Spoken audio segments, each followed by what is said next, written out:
I would very much like to welcome Dr. Shannon Scalis. Shannon recently earned her PhD in ecology at UC Davis, working with Dr. Josh Hull. Her dissertation research focused on the reproduction and migration ecology of breeding and wintering northern harriers in Sassoon Marsh, California. She is currently a wildlife biologist with the USGS Western Ecological Research Center in Dixon, California, where she has worked for the past 10 years. Shannon's research with the USGS focuses on answering a variety of ecological and behavioral questions that contribute to the conservation and management of several listed and sensitive species, including the California ridgeways rails, the greater sage grouse, the salt marsh harvest mouse, which is adorable, the giant garter snakes, and of course, northern harriers, which are the coolest.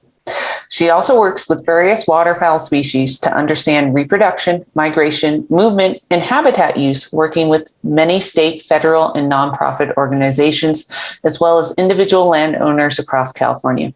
Shannon has been banding with the GGRO for the past 6 years.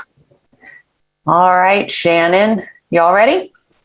So thank you for the introduction. I didn't hear all of it, but as you were reading, I apologize for sending such a long paragraph. I feel like that was too much stuff for you to say about me, but thank you nonetheless for that introduction. That was very nice.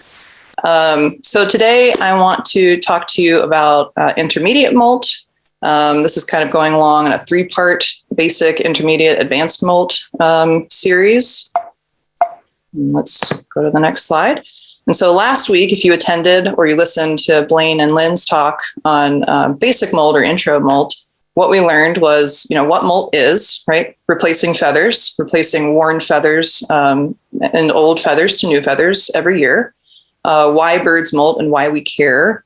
I mean, they molt because feathers are the most important thing for a bird. They provide insulation. They allow them to fly.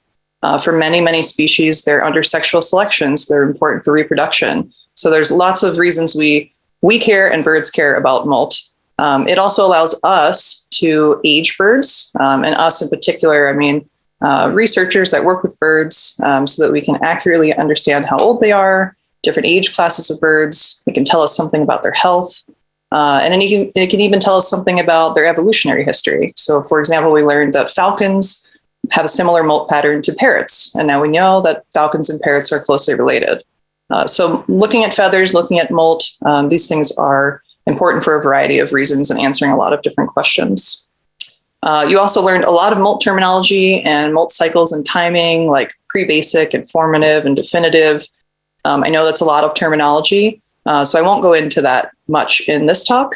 And we also learned about the molt cycle and annual cycles, even through the life of a bird or the couple years of a bird, followed it in all of the different times of the year when that bird molts and what those molts are called. And we even learned about birds that undergo molt migrations. So specific locations that birds migrate to just for molting. And so that can be really important because there could be resources at those locations that could be limited or could be a cause of concern. And so knowing these things about birds and their annual cycle is important for not just understanding them, but conservation and management of these species and their habitats as well. So I think molt ties into all of that, and it's really, really important. But today I'm going to narrow our scope and our focus really fast down to just raptors, pretty much just raptors that we encounter here at GGRO. So we're going to talk about how molt is useful for researchers, but in particular, I mean us, raptor researchers and community researchers who are working with birds, either via hawkwatch or banding and holding birds in hand. We're going to talk about different kinds of molt in raptors and how to use molt charts, which we use in the banding blinds, but also it's just good to go through those to know how we track molt in different birds that we encounter. And we're going to do this in the 3 common species that we encounter that are second-year birds. So these are adult birds, but they're in their first year of being an adult, basically. And that would be red-tailed hawks, sharp-shinned hawks, and Cooper's hawks. Next week, you'll get into a few more species and more advanced molt beyond second year with Siobhan. So today we're kind of taking it slow. We're easing into second year molt in birds, and then you'll go beyond that next week. Okay, so how is molt useful for us? 2 things kind of stood out to me, and we've talked about this already. and you talked about this last week too, is molt limits, or where molt stops and starts, and the different patterns that we see in molt. For example, in some raptors, we see patterns called Staphylmauser, which we'll talk about in the next slide. These help us determine age. And so we care about the birds that are coming through and how old they are. And the more accurately we can age them, the more that can possibly tell us something about population and how that's changing over time and across the year and across migration. And these pictures, don't worry about them right now. I'm just showing you examples of Staphylmauser. We'll get into this in the next coming slides. And then for banders, having birds in hand, looking at molt more closely and looking at feathers more closely can also be good indicators of health. So for example, this is a nestling, northern harrier from a nest that I monitored in 2019. And that was a pretty bad year for harriers. The prey populations were pretty low. And we saw stress bars like this on the tail and the flight feathers of the nestling birds across the population. So this was a widespread phenomenon. It wasn't just this bird. And that let us know that, hey, these stress bars are an indicator that something is going on. And in this case, it was starvation. It was limited food resources. So if we trap and capture birds at GGRO and we notice stress bars on their feathers, that's a good thing to note. So it can tell us over time trends in that population and different stresses that they may be facing. If you see stress bars in a nestling bird or a hatchier bird, when we catch them here, it could be an indicator of starvation or issues in the nest. So it could help us focus our attention on breeding grounds, for example. And if we see stress bars in older birds, that could indicate other things. It could be starvation, but it could be indicators of illness or disease and other things that could be limiting their ability to hunt and then put that energy and those resources into feathers. So these are important things that we can pay attention to when we're looking at birds and molt. Okay, so what is Staphylmauser? You've all heard this word, and most of you are probably familiar with it. But if you haven't seen a lot of adult birds, you might not have used it very much or thought about it very often. So Staphylmauser is a German word for staggered molt, and it refers to a stepwise molt pattern that ends up resulting in these what are called replacement waves. These waves allow certain raptors to maximize their wing feather replacement without having large gaps in the wing that could inhibit flight. So you'll see in this picture here, for example, don't worry about what the colors are right now, but you see indicated by the arrows, we have 3 sets of feathers, here, here, and here. And these are different waves of ages of replacement feathers. And that can tell us that this bird is a 3-year-old bird, for example. And these birds do that to maximize replacement, but without having these large gaps or needing to put more energy into that molt that they might need elsewhere. So we see Staphylmauser in bootios, primarily here at GGRO, but also osprey, snail kites specifically, which I thought was interesting because the other kites do not use this molt pattern, and both eagles, bald and golden eagles that we see here. We do not see Staphylmauser in any of the smaller birds, the accipiters, harriers, whitetail kites specifically. So we see whitetail kites come through here, or any of the falcons. And so you might be thinking, why? Why Staphylmauser in some species and not others? Primarily, we see this in the larger species that tend to weigh more. They have higher wing loading, meaning larger, heavier bodies relative to their wing size. They tend to live or occupy open habitats, so think of soaring birds, and they usually are longer distance migrants than the smaller species. And so as a result, having large gaps in the wing of these species would incur a higher cost during migration. Basically, if you have large gaps in your wing, you're less efficient, and your flight may be more energetic and require more energy. And these birds also have more time constraints on their molt. So for example, they need to molt potentially soon, or they need to molt faster because they may need to migrate sooner and for longer than other species. And so they want to get molt out of the way, make it fast and efficient, but minimize any kind of gaps or energy inefficiency during migration. And so they can maximize these things and balance these things through the adaptation of Staphylmauser molt. And so we'll talk about this again in a couple more slides in a little bit more detail, like what it looks like. And so what goes hand in hand with these different molt patterns are concepts of complete and incomplete molt. So complete molt is the replacement of all of the wing feathers, primaries and secondaries, and usually other feathers too, body feathers, tail feathers, during each of the pre-basic molts. So that's just the molt after the breeding season, before migration, sometimes, during migration too, when we were seeing birds.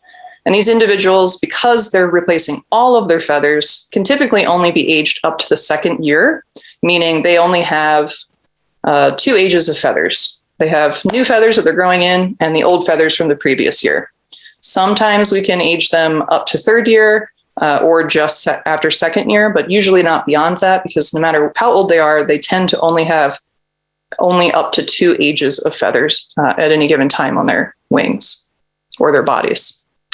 Versus incomplete molt, which is a good example of Staphylmauser in the other Buteos and larger raptors. They have retained primaries, retained secondaries, retained coverts even from the previous year. So this results in several years, up to 4 or 5 years of replacement waves. And so these birds can be aged a lot older than the birds that undergo complete molt. So what does this look like? And so we're going to kind of focus in on accipiters and Buteos because those are the birds we're going to talk about today. So accipiters undergo complete molt. Wave of wear in their feathers is across 1 year of feather growth. So what that means is, even though there are different ages of the feathers, they're all within the same year.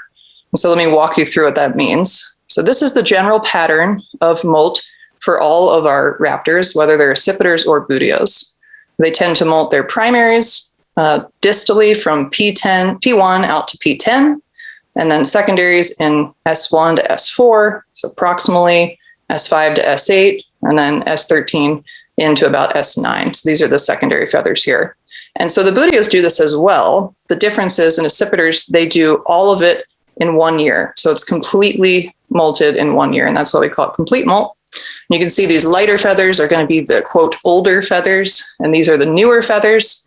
But in a bird like an accipiter, a sharp-shinned hawk, a Cooper's hawk, older just means they were molted first, and newer just means these were the last molted feathers, but they would all be the same year. They would all be molted in the same year. That makes sense. Buteos, a little bit more complicated. Multiple waves of that Staphylmauser molt that can help age them up to 4 or 5 years. And so this is an incomplete molt. Well, first, we'll look at the second year wing here. And if you take just a second here to say this second year wing in Buteos looks identical to what a second year wing in an accipiter would look like. It only gets different as they get older. And so if we look at this pattern here, same pattern of progression, P1 to P10, S1 to S4, and so on. These are darker feathers are older retained juvenile feathers. And so you see they'll molt from P1 out in this direction, just like accipiters, but at some point they'll stop. And so, for example, P6 would be the last feather that bird molts that year, and they'll retain the rest of these feathers into the next year. So instead of completely molting all the primaries, they keep some of their juvenile feathers. And the same is true of these secondaries as well. The next fall, so we're going into the third pre-basic molt, they will start that molt right here where they left off. So P7 is the next feather in that first order that we saw here, but then they also will start their molt over again at P1 and continue P1 through P10. And so this is why these birds get a little bit more complicated as they get older, because the waves are occurring where they left off, but also starting over at the beginning of all of those molt limit locations every single year. And so the result of that third basic molt that we see in diagram B is a third year bird, a wing that would look like this, for example. So these feathers were molted again and stopped here. Then these feathers are as well went all the way up to P9, and then P10, maybe they stopped again that third year and retained a juvenile feather again for a third year. So there are 3 sets of feathers, 2 new sets and a retained juvenile, and that would tell us this is a third year bird. And we have a similar pattern happening in the secondaries as well. Then when they get into 4th year or 5th year and beyond, it gets a lot messier and a lot more complicated to keep track of all of the different sets of feathers that are taking place. I'm not going to go into that in detail. That's going to be Siobhan's responsibility next week, but it just gets more complicated. But know that we can sometimes age these birds up to 4 or 5 years, depending on how many retained feathers and new feathers they have each year. But it can be really challenging to differentiate those feathers.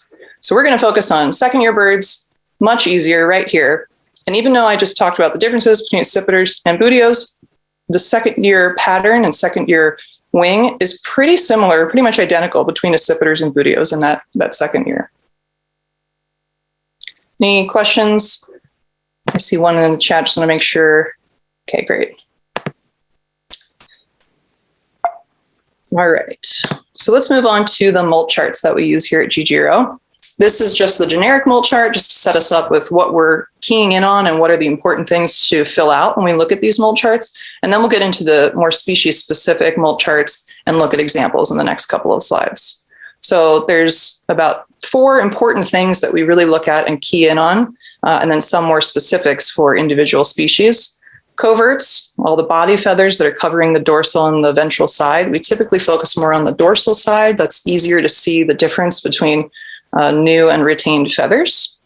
The wings, of course, that's where all the molt is really interesting, especially in bootios, the primaries and the secondaries. Eye color, so this is important to note, and in combination with these other factors can help us age birds. And then tail pattern and tail molt. Tail pattern is less important for some species than it is for others, but tail molt is something we can look at as well. And briefly, I'll show you the tail molt pattern that we see in all of our bootios and accipiters. So typically the molt occurs in this pattern, and I like to think of it as happening in 3 sets of inner, outer, inner, outer, inner, outer. And I'll show you what that looks like. So the first feathers to molt are the inner R1s, the deck feathers, and then the outer R6s. And that makes up the first set of inner, outer, R1s and R6s. Then we do R3s and R4s, and then lastly, R2 and R5. And it just happened to make a beautiful rainbow color. That's why I did that. So 3 sets of inner, outer, inner, outer, inner, outer. That's kind of how I remember it. It might not be the way you remember it, but that is the molt that we see in the tail for all of the second year birds that we see here at GGRO, or any of the birds here. So let's move into bootios. This is the molt chart that we use specifically for bootios and realistically for red-tailed hawks. Those are the majority of the birds we catch and the majority of the second year birds that we capture. And this is 2 sides of the chart. There's one side here, and this was the back page. I just split it in half. So you can ignore this for now, and let's just look over here. So this is how we fill out our molt chart. You see the dorsal side of the bird with the wings spread, the tail spread. We see a small version of the bird there, and then the eye and the tail. So those are the things that we will fill in. And as an example, I filled this out as if it were a second year bird. So this wing right here is a second year bird, and I just followed the same pattern. So we would mark on every single feather when we spread the wing out and look at the bird, whether it is a new feather with an N or an old feather with an O. And so new 1 through 7, old 8 through 10. And that's what we wrote here. And then you do the same thing with every single secondary and repeat it on the left wing as well. Usually the molt is going to be symmetrical on both wings, but not always. So it's important to complete this for both sides of the bird, not just one wing. We then do the same thing for the tail, and just for ease of interpretation, I made them all new. So that was easy. We then fill out the eye color, and for bootios, we would fill in partial color if we see some brown coloration, and then leave the rest open and indicate that as being yellow. Because remember, the juvenile birds have yellow eyes, and this usually transitions to a brown eye as they get older. And then we fill in the tail pattern. And on the next slide, I'll tell you a little bit about tail patterns. On the right side of the chart of the screen here, there's a couple important things that we key in on to help us age the bird. So whether the feather is new or old does not mean that it is adult or juvenile. It just means new or retained, basically. And the retained feathers could be juvenile feathers or adult feathers. So this little section I keyed in on here, hopefully you can see it okay, helps us answer this question. So are there retained feathers? Yes, we have retained feathers. And there's 2 questions from there. On the ventral view, from the underside, looking at their belly, are the retained secondaries shorter than the new feathers? And if it's a second year bird, we'll say yes. And from the ventral view, again, is the subterminal band, which I'll show you in the next slide, thinner than on the new feathers, thinner on the old feathers than it is on the new feathers. And if the answer is yes to both of these questions, these are retained juvenile feathers, and we know that this is a second-year bird, depending on, we know this is a second-year bird. Yep. If the answer is no to those questions, we move on, and we know this is an after second-year bird, and then we need to examine all of the pattern of molt that's going on, try to look at the Staffel-Mauser stepwise pattern, and try to age the different waves of feathers as best we can, because there's going to be new feathers, really old feathers, and maybe even older feathers, depending on how old this bird is. All right, and a note on tail pattern. So we draw the tail pattern because they tend to follow a progression over the life of a bird as well. Not always, so I just want to caution, this is not something we typically use at GGRO. It's from the Pile Guide, but it is a kind of general pattern that we see. So hatch-year birds, have a brown feather. They're easy to identify, broad streaking, barring across the feather. Second-year birds tend to then have that brick red tail feather that we're used to seeing, but usually have lots of barring up and down the rachis, and then that thicker band at the end. And usually, if a bird is older than a second-year bird, after third year, they start to tend to lose that barring, and their entire tail feather is just brick red, solid, with a black subterminal band. And we don't see these subspecies here, so disregard that. And then eye color, the other thing we were talking about is second-year birds tend to have a yellow-brown eye somewhere in between a hatch-year bird and an after-hatch-year bird. But a lot of times, second-year birds can look like this too. So eye color alone is not a good indicator of age, but it can tell us a little bit in combination with the other features about the age of that bird, potentially. So let's look at some examples. We have our hatch-year red-tailed hawks is just like a palate cleanser, just so you can kind of see no molt, nothing is happening here before we talk about all the things we just discussed in a picture. So all the feathers look brand new. They're all the same length. All the barring is exactly the same. They all are the same color. Yes, we do see different colors between the primaries and secondaries, but these are not different ages. It's just a difference in how these feathers grow. This is that window that we see in red-tailed hawks when they're flying. We're looking from the ventral side. And also primaries and secondaries get different wear and damage from UV, and that can change some of the colors of the feathers as well. But really what you're keying in on is they're all the same shape. They all have those nice, crisp, buffy edges, indicating these are all fresh juvenile feathers. No molt going on at all. Versus a second-year red tail. Here's an example from one of our birds at GGRO. Here is that molt chart that's filled out next to it. And here's the bird that goes with that molt chart. And we'll walk through all those characteristics that we just talked about. So first you see that pale yellow-brown eye right here. I zoomed in on it. And you see on that molt chart, we filled that in, light brown at the bottom, yellow at the top. We see retained juvenile coverts. You can kind of see some browner feathers up here in the coverts. You could indicate that on here if you wanted to. The tail molt is completed, so no retained juvenile here. That's easy. You would just put new for all of these feathers. And you see the pattern here as well, where you can indicate it right here in this section of the molt chart. So a little bit of barring, and then those subterminal bands. And then what really helps key us in on this being a second-year bird are these retained feathers here. So we have retained P9 and 10. You see they're a lot more brown and worn at the tips relative to these fresh new primaries that have grown in. Then we get into the secondaries. We have 1, 2, 3, 4, much different, browner, more faded, and a little shorter. 5, 6, 7, 8, same thing, browner, shorter. And these are kind of our key in feathers to help us determine if these are retained juvenile feathers or retained adult feathers. So when we flip the bird over to the ventral side, you'll see that these feathers are much shorter. It's easier to see this usually on the ventral side. I zoomed in on it here. They're shorter, they're browner overall, and the subterminal band is much thinner than this new feather next to it. So these right here tell us that these are retained juvenile feathers, and we know that this is a second year bird because of that.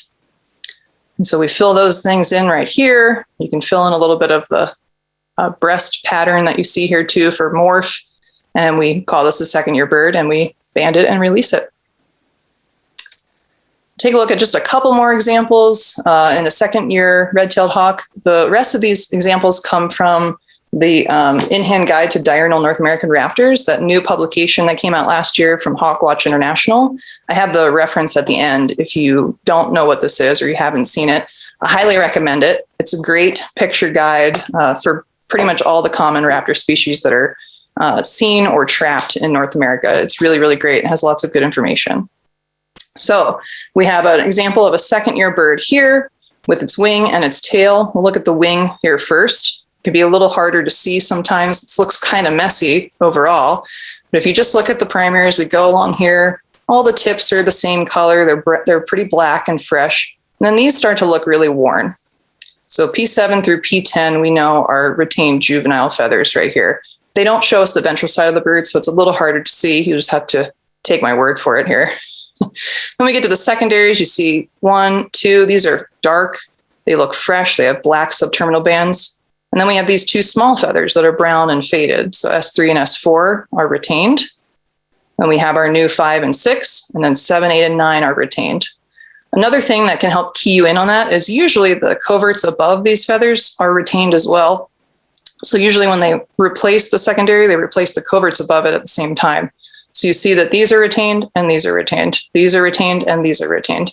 So that can help key you in on it a little bit. It looks messy, but there is a pattern to the madness here. And then the thing that really helps us is the tail. So in this case, the bird does not have a completely molted adult tail. They have lots of retained juvenile feathers. So that's obviously a dead ringer for a second year bird. If it didn't have that, we would look at the size and the subterminal band on the secondaries to help us determine that those are retained juvenile feathers. But this bird makes it a little bit easier because of that tail. One more example, just again to show you some of these second year birds. So we have these retained P8, 9, and 10. You just see how brown and faded they are compared to the really nice crisp blacker tips of these other new primary feathers. And then the S4 is the only retained juvenile feather here, but that's okay. It's enough. It's 1 feather. It's very short compared to the other feathers. It's faded and brown, and it has a very narrow subterminal band. That's enough to tell us that this is a second year bird, with all of the other feathers being brand new, no waves of molt taking place here. So we know that this is a second year bird. I don't actually know the significance of the inner webs lacking banding. They pointed that out here in this picture, but didn't explain it. So if anybody knows that, maybe tell me at the end, but I don't know why that's significant. So just to summarize for second year red-tailed hawks, retained juvenile feathers will be light brown and faded overall. Retained juvenile secondaries are shorter with a narrower subterminal band. Adult tail feathers, those second year tail feathers, typically will show some barring all the way up the rachis. But sometimes you'll even get lucky and have retained juvenile tail feathers that will really help you key in on this being a second year bird. And then eye color is typically still yellow to yellow-brown, but that's not as good of a reliable indicator of age. But all of those 4 points taken together will help you determine that this is a second year bird. And you aren't going to have multiple years of feathers, just new and old, or new and retained juvenile. So if we don't have multiple waves, that's another good indicator that this is a second year bird. So now we're going to move on to the accipiters. Okay, here's our molt chart for accipiters. It looks very similar to what we just looked at for bootios. One half is dedicated to filling out all of those characteristics that we see, and the other half we'll talk about next, how to identify the age of these feathers. So fill these out just like before, new and old with N and O. Same thing with the tail. We also want to key in and pay attention to coverts on the dorsal side, on the back. This is very important for helping us age these feathers and age the bird. And then we look at the eye color, but instead of filling it in like we do for the bootios, we look at an eye color chart, which I'll show you on the next slide. Importantly, the retained juvenile secondaries on accipiters are not shorter than adult feathers like they are in Buteos. So this is not something that we use to help us age accipiters, something we only use for the Buteos. What we do use to age the accipiters is right here, and specifically this section right here. I won't read the whole thing for you, but this is an explanation of the ages. So you want to look at the retained coverts on the back and on the rump of the bird to help us age the feathers. And if the feathers look something like this, where they're browner overall and they have either a buffy or a rufous edge, or even a little bit of a worn edge, but you still see that buffy rufous tip, or the buffy rufus edge is completely worn away, but an exposed rachis is visible, these are all indicators of a juvenile bird and that these feathers are retained juvenile feathers. If the feathers are all fresh and dark, black or gray, or even if they're worn, they're going to be kind of uniformly worn as a gray feather, not a brown feather, with no rufous edging. These are adult feathers. So if we see any of these on the back, even if everything else is new and there's no other molt going on, we can still say that this bird is probably a second-year bird with some retained juvenile feathers. For the eye chart, just to show you, this is a picture from the blind. Many of you, if you're a bander and you've never had a second-year bird, you may have never even opened the chart and looked at this. But these are the progression of eye colors that we see, 1 through 11, roughly. And you would just try to match the eye color on your bird to the best picture here. And the reason for this is that typically eye color progresses from yellow in a hatch-year bird to kind of yellow-orange in second-year birds, and then an orange-red or red in after second-year birds. But just like Buteos, not a reliable indicator of age because there's tons of variation in this progression across birds. Typically males progress to red faster than females. And then there are other environmental factors that could play into this, as well as genetic factors, breeding body condition, things like that, hormones. So we don't use this as the one-all identification for whether the bird is a hatch year or an after second year bird. But there's the general pattern of yellow to red. Eventually, it'll be red for most birds. All right, so let's look at some examples of sharp-shinned hawks and Cooper's hawks. So first, we'll start with our sharp-shinned hawks. And I don't have any pictures of second-year Sharpies from GGRO, unfortunately. So these are all from that banding manual I was talking to you about, or the in-hand manual from Hawk Watch International. And you can see this is the same bird in two different pictures. And let's look at this right here on the wing first. So the spread wing out, what we're looking at is, you can't see up here, but all these feathers are new, all the primaries are new, so nothing is retained there.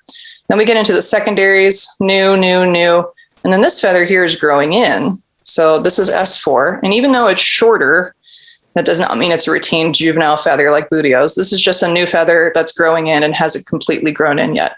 But you know it's an adult because it's darker, it's gray, it looks similar to the other feathers. So this is an adult feather that's coming in.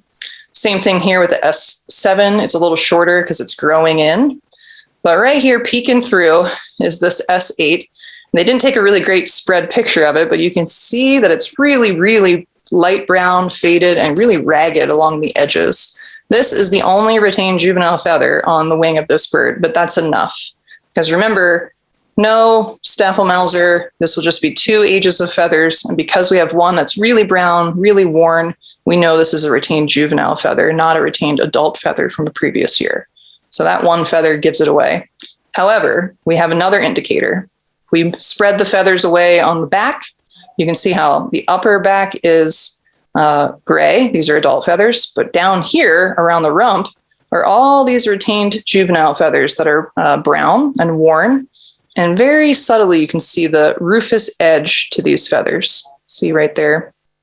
All of that indicates that these are retained juvenile feathers with that rufous edging. So this, in combination with this one feather, helps us determine this is a second-year bird.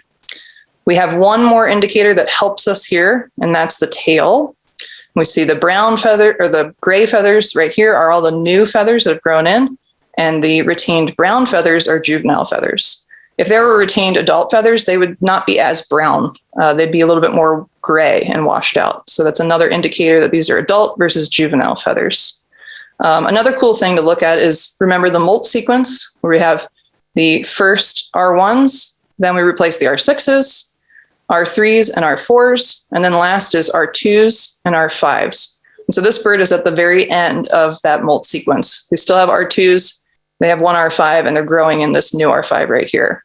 So we're almost at the end. And if this bird was captured a month later, they may not have any retained juvenile feathers anymore, and they may be all adult feathers in one age. Here's just one more example just to show you. Sometimes birds may have only one feather, just one retained secondary right here. And you see how brown and washed out and worn that feather is along the edges. This tells us that this is a second-year bird with a retained juvenile feather.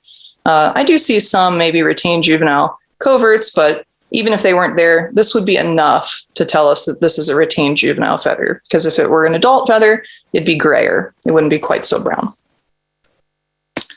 And then just a reminder that the eye color is not a reliable indicator, but typically that transitions from yellow to red over the life of the bird. And one of the reasons why that's not great, including an individual variation, is you get some weird abnormalities like these, anomalies, excuse me, where here's a hatchier sharp-shinned hawk with a brown eye. So very strange. Who knows what's going to happen to this eye over the life of the bird, but there can be some individual variation like that, which would not be a good indicator of age at all. And I think this bird looks really cool and kind of like a merlin or a falcon with that brown eye.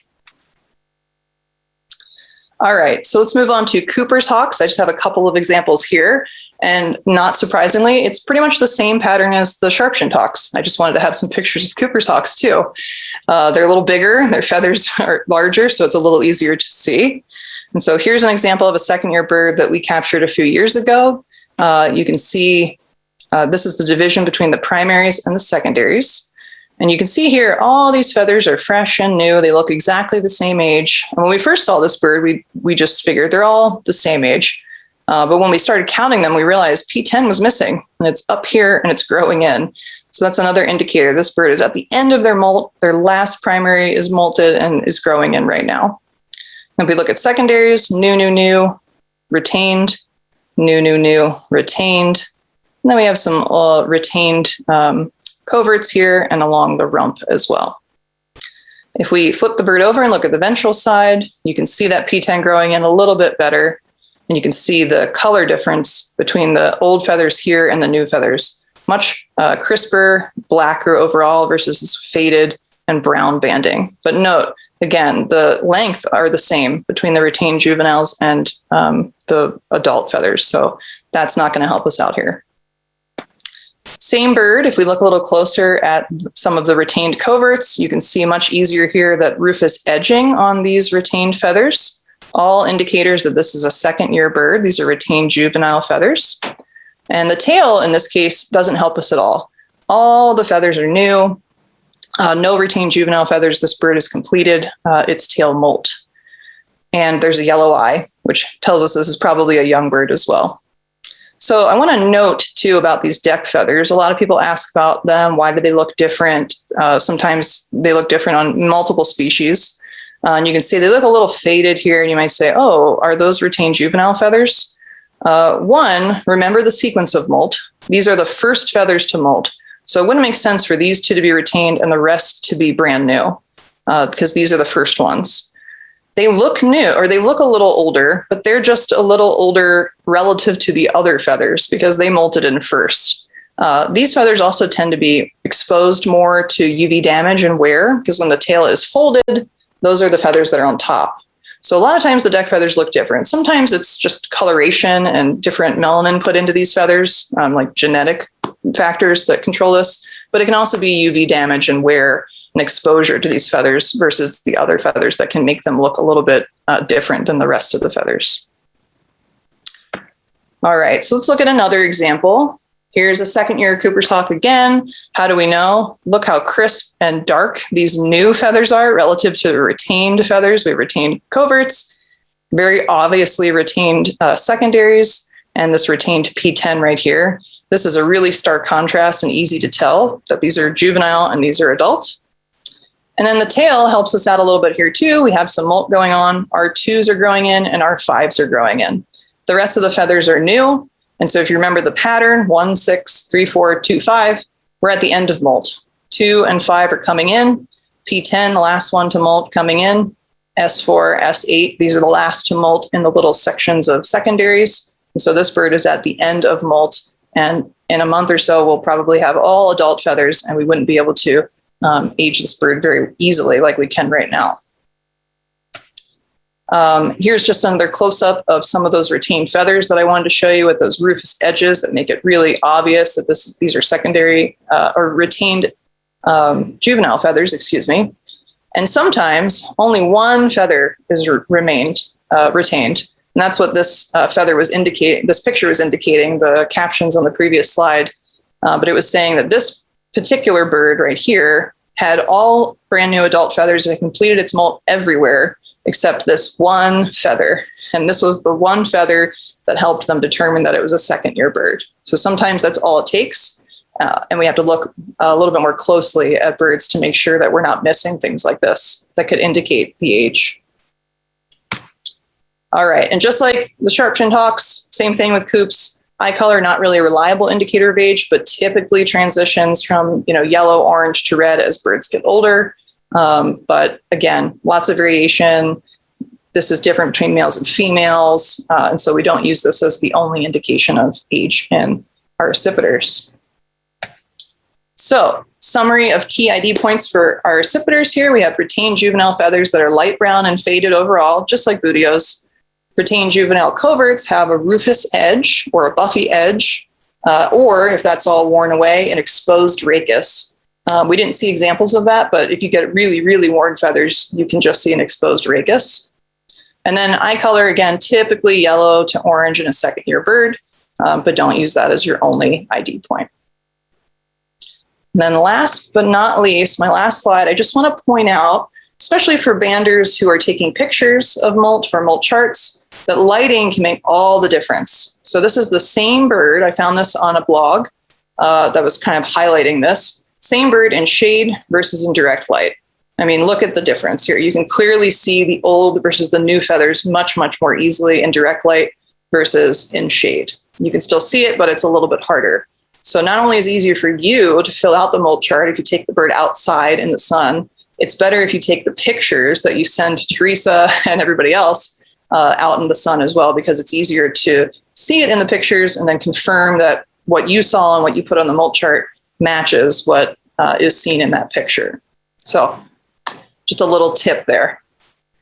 So with that, I just want to show you my references. Thank Ryan Berber from the Hall Lab for giving me all these cutouts of these beautiful birds that I had in the corners. And I guess with that, I can take any questions. Fantastic talk, Shannon. That was amazing. Thanks. So if anyone has any questions for Shannon, please put them in either the chat or raise your hand in your icon, and we will take questions. I see a question from Perry. How hard is it to distinguish whether a feather is new or old? Is that obvious? It can be challenging, yes. I think out in the sun, it's a lot easier. I think distinguishing between a new adult feather and an old juvenile feather is a lot easier than distinguishing between a new adult and an old adult feather.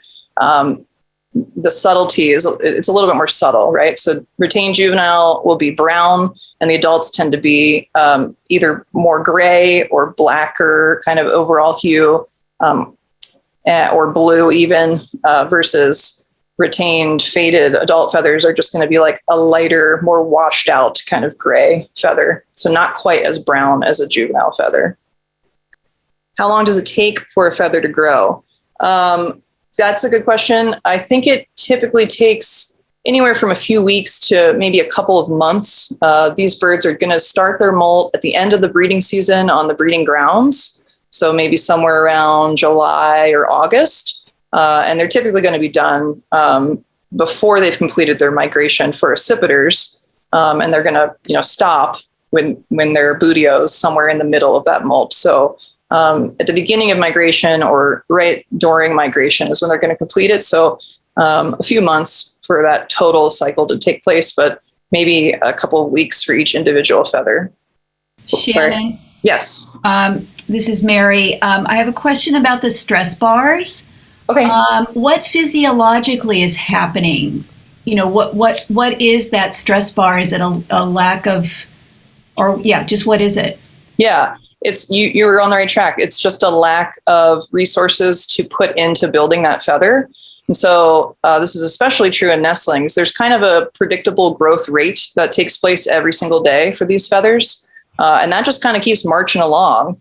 And if the birds don't have enough resources to put into that, then kind of a thinner, weaker part of the feather is developed, and then they just keep going. So the feather doesn't stop growing, it keeps growing, but just kind of creates a weaker band than the other parts of the feather that had more resources. Yeah. Okay, thank you. Yeah. John, I had one more question, I think, in the chat. Is molt distinctly seasonal and timed differently among different species? Our birds are a little bit easier than passerines. They tend to just molt once a year at the end of the breeding season.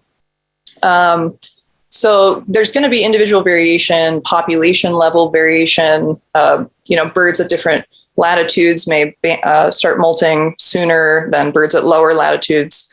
But typically it's all right after the breeding season and before or during early migration for most of these species.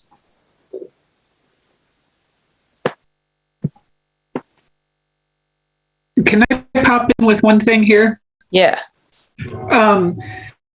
There is the question about time differently among different species. One thing that comes out with your talk tonight about bootios and accipiters is that bootios tend to molt their body feathers fairly completely and get that done earlier.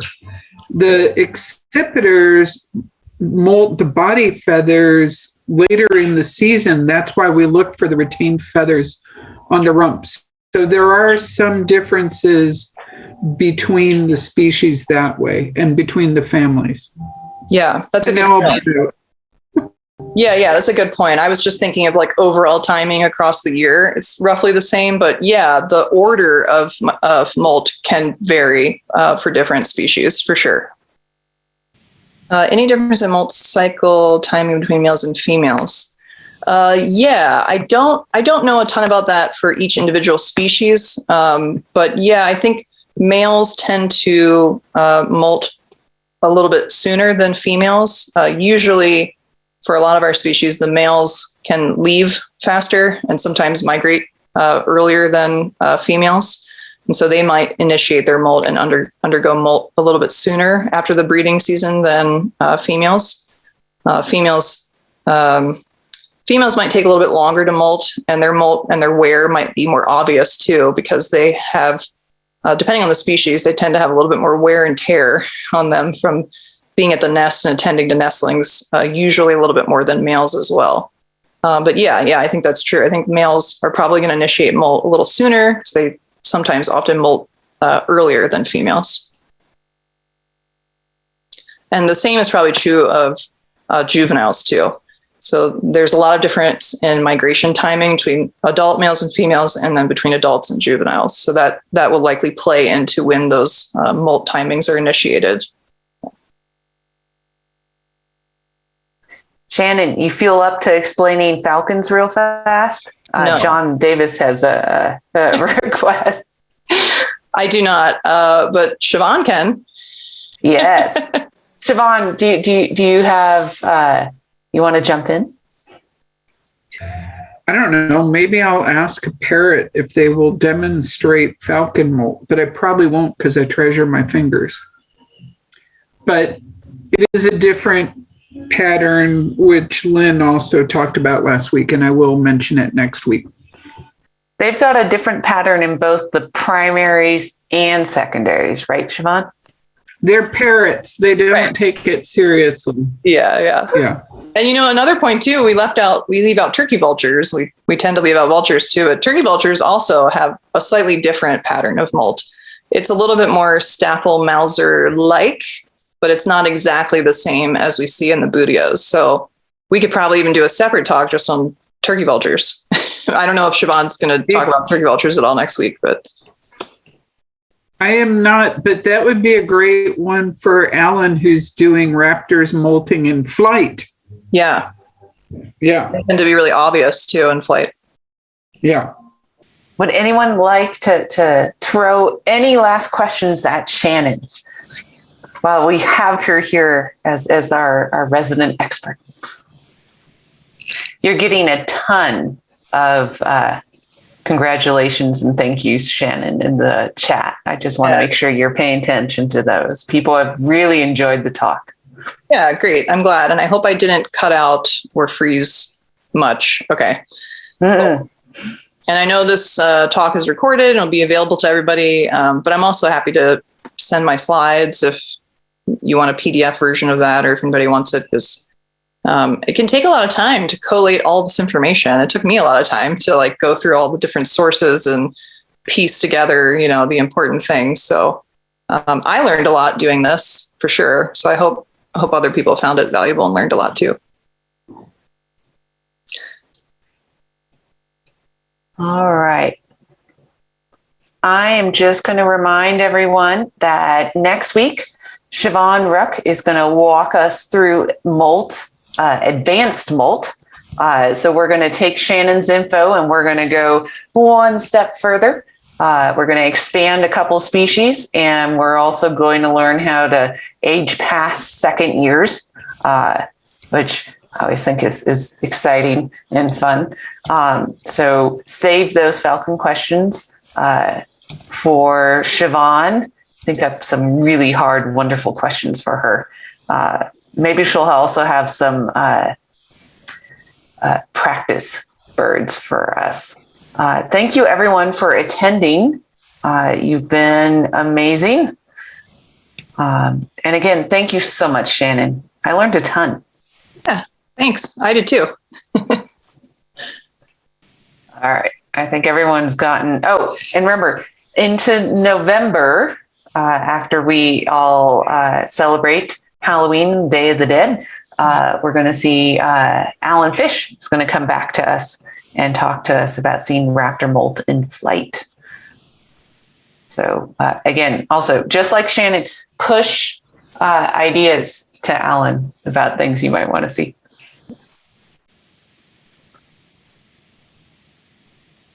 All right. I think that's pretty much it for us. Mary, anything we forgot? That's it. Thank you, Beth, for your great emceeing. Thanks again, Shannon. See everybody next week. Thanks, everybody, for coming. All right. Thank you for organizing it and putting this all together too. Our pleasure.